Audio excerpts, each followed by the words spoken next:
Baik, saya ingin ke Bang Hendy Cruz, Andi Simarmata. Bang Andi, ini ketika melihat banyak pelanggaran yang terjadi dalam kasus pagar laut ini, Anda melihat perspektif dari pakar seperti apa, Bang? Ya, jadi pertama memang kita apresiasi dulu corrective action yang dilakukan oleh pemerintah melalui pembongkaran pagar laut itu dan juga penelusuran ya terhadap kronologis pagar laut itu. Kita diuntungkan dengan adanya satu sistem informasi ruang yang memungkinkan itu bisa dilacak gitu ya. Nah, yang penting sekarang adalah kembali kepada apa dasar hukum dari pemberian hak atas tanah itu. Pertama tentu ada peraturan keagrarian dan yang kedua tentu tata ruang. Nah, tata ruang untuk pesisir karena memang zona 12 mil laut itu kewenangannya provinsi, maka yang menjadi dasar adalah RT/RW Provinsi Banten. Di dalam RT/RW Provinsi Banten itu sudah mengintegrasikan arahan peruntukan ruang di darat maupun di pesisir. Karena RZWP3K atau Rencana Zonasi Wilayah Pesisir dan Pulau-Pulau Kecil itu diintegrasikan ke dalam rencana tata ruang wilayah tersebut. Isunya mungkin adalah pada batas pantai atau garis pantai ketika RT/RW itu disusun dan ketika RZWP3 itu disusun. Mana yang kemudian dijadikan referensi. Tetapi karena semua ada digital datanya, sehingga seharusnya tidak menjadi persoalan untuk melacak ke belakang, tracking, apakah pemberian hak atas tanah itu sesuai atau tidak sesuai dengan tata ruang. Nah, yang kedua juga yang penting adalah memastikan apakah ekosistem yang ada di pesisir itu tetap terjaga atau tidak pada saat rencana itu disusun. Karena setiap rencana tata ruang mempunyai visi 20 tahun. Sehingga kemudian kepentingan masyarakat, nelayan terutama yang ada di pesisir, maupun tangkap maupun tambak, dan juga kegiatan usaha lainnya sudah diakomodir di dalam visi tersebut. Nah, sekarang tinggal bagaimana kita men-tracing di dalam rencana pola ruang itu, apakah memang ada visi Banten untuk mengubah zona pesisir itu menjadi zona perkotaan atau menjadi zona wisata maupun menjadi zona perikanan.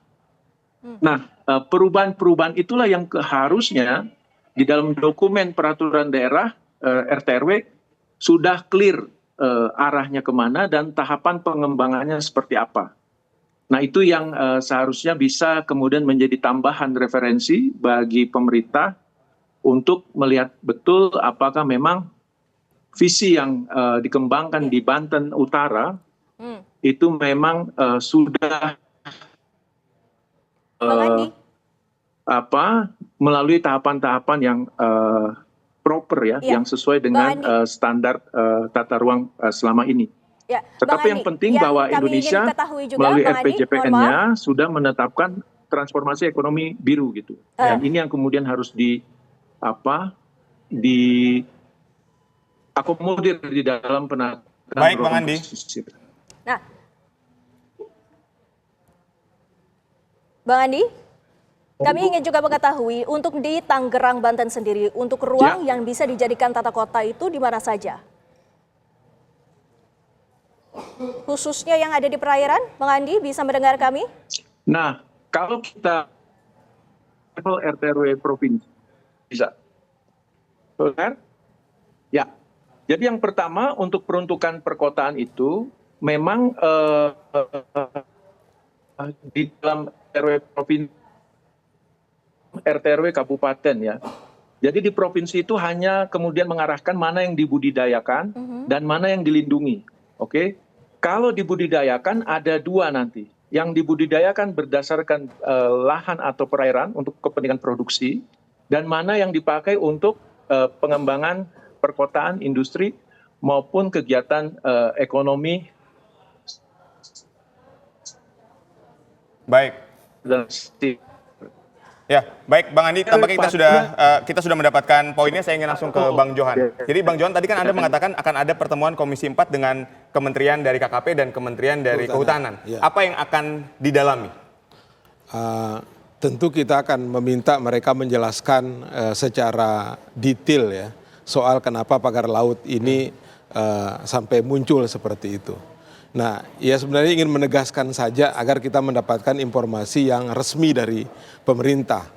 Karena memang dari berbagai tempat ini ya munculnya beberapa kasus ini ya erat kaitannya dengan tata kelola ruang laut kita.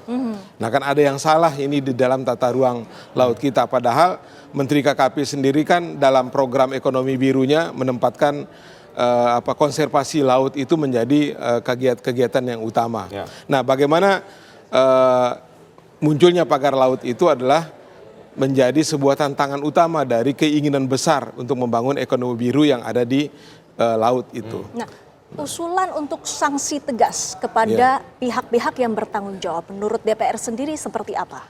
Kalau untuk sanksi yang bertanggung jawab ya mungkin ini bukan menurut saya bukan ranah dari KKP, ya kan?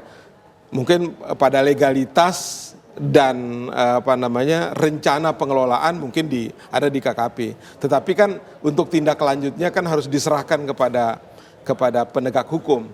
Nah, karena itu yang perlu kita bicarakan juga nanti kira-kira bagaimana sesuai dengan saran Presiden itu usut gitu kan. Usut ini ya tidak boleh berhenti pada siapa yang melakukan, tetapi bagaimana memberikan penegakan hukum atau tindakan hukum kepada yang melanggar itu. Izinnya legal, izin pemanfaatannya juga tidak ada. Kalaupun ada dia bertentangan dengan prinsip pengelolaan, maka ini harus dibawa ke ranah hukum, gitu. Harus ditindak biar tidak terbiasa orang melakukan pelanggaran hukum di Republik kita ini. Baik, ini Bang Adi ketika kita lihat ini pagar laut ini kan bertujuan untuk membuat reklamasi alami, dikatakan seperti itu. Nah, sebetulnya apakah memang ada ruang yang dapat ruang di laut ini yang dapat digunakan untuk membuat reklamasi, khususnya di Tangerang dan Jakarta misalnya? Saya belum menemukan teori lain tentang reklamasi alami itu selain dengan menanam mangrove. Baik. Jadi untuk dengan tujuan abrasi itu pertama ya kita bisa lakukan secara alami dengan menanam mangrove atau secara buatan kita membangun breakwater di situ. Itu cara kita menahan abrasi. Ya. Nah, tapi yang pertama, yang kedua secara posisi dia pasti melintang untuk melindungi pesisir. Tapi pagar laut yang ada di Tangerang ini kan dia menjorok ke laut ke depan sana gitu. Jadi ini kalau alasan untuk reklamasi untuk abrasi ya itu tidak menemukan alasannya. Kasus di Tangerang ini kemungkinan dugaannya untuk perumahan. Nah, itu bagaimana? Nah, saya sejak awal ya dengan terbongkarnya saat ini sejak awal membenarkan klaim saya bahwa apa yang dilakukan dengan pagar laut adalah dalam rangka klaim wilayah. Betul. Ya, klaim wilayah. Dan ini adalah prakondisi sebelum melakukan reklamasi. Dan ternyata wilayah reklamasi itu ternyata sudah disertifikat juga. Nah, ini kan semakin menguatkan dugaan awal kita bahwa ini bukan untuk penahan abrasi, tetapi untuk reklamasi, klaim wilayah gitu atas ruang laut kita ini. Baik, tapi untuk dalang sendiri apakah nanti DPR akan juga mengusut sampai di siapa dalang di balik pagar laut di Tangerang, Banten ini? Saya sudah katakan sejak awal ini sudah jelas gitu, ya kan? Kita tetap akan memperjelas itu, tapi dari pengakuan Menteri ATR itu sudah jelas, tinggal dipanggil saja yang dua ini. Perusahaan yang disebut pemegang sertifikat yang ilegal itu. Nah, sertifikat ini kan sudah dinyatakan ilegal oleh Menteri ini, ya kan? Nah, bahkan hari ini juga Menteri ATR mengatakan bahwa walaupun sudah keluar surat, tapi karena ini belum umurnya 5 tahun, bisa dicabut secara sepihak oleh negara. Baik. Karena diketahui bahwa ini adalah ilegal kan gitu dia. Berarti ruang laut yang diklaim itu menurut DPR sendiri adalah tindakan yang tidak benar. Kami itu adalah tindakan kejahatan. Kejahatan karena itu melanggar hukum. Tanpa izin prinsip dasar yang namanya persetujuan kesesuaian kegiatan penggunaan ruang laut, pembuatan ruang laut, tidak memiliki izin pemanfaatan, tidak memiliki izin pengelolaan yang lain gitu. Tidak ada satupun tidak ada laut satupun di Indonesia. Tidak ada satupun.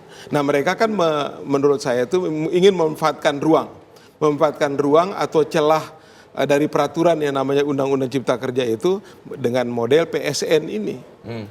dengan apa namanya dengan mengambil keringanan yang ada di situ.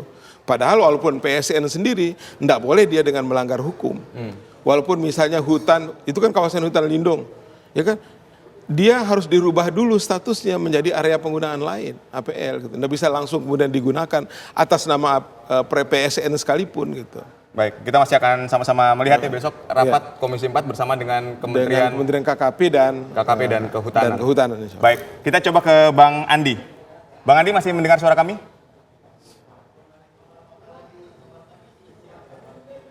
Bang Andi, audionya mungkin boleh. Ya, masih Adit. Baik, ya. Silakan. Bang Andi, jadi dalam kasus pagar laut ini apa yang harus dilakukan oleh pemerintah saat ini? Ya, jadi pertama saya setuju bahwa semua yang tindakan korektif ini sudah betul, tinggal sekarang menilainya apakah arah dari Banten Utara beliau di luar negeri kayaknya. Ekonomi biru dibuktikan dokumen rencana Banten. Tentu upaya-upaya swasta bekerjasama dalam membangun pesisir itu harus dikembalikan kepada visi tadi gitu ya. Nah, kalau memang kita mau memberdayakan negara kepulauan, ekonomi laut, maka stakeholder paling utama adalah nelayan gitu. Sehingga intervensi kita, entah nanti rekayasa engineering untuk pesisir itu harus menguntungkan masyarakat nelayan itu. Dan yang tentu yang paling penting adalah keberlanjutan ekosistemnya. Kalaupun sudah rusak, ada mangrove yang rusak, pilihannya bisa direstorasi atau pilihan yang berikutnya adalah dikonversi. Tentu semua berdasarkan hasil kajian yang matang gitu ya. Apakah memang biaya yang dikeluarkan untuk merestorasi lebih besar atau lebih kecil daripada biaya untuk kemudian dikonversi dan kita buatkan artificial ecosystem. Nah, semuanya itu ada di dalam kajian lingkungan hidup strategis. Dalam setiap kita membuat tentunya. Nah, tinggal dicek dalam PSN ini, karena kan kita bagi-bagi ya. Ada PSN, ada yang pagar laut ya itu. Tentunya kita juga berharap agar terjadi solusi yang tepat untuk pagar laut yang berada di Tangerang, Banten. Terima kasih Bang Andi dan juga terima kasih Bang Johan waktunya bersama kami di Kabar Petang. Pemirsa,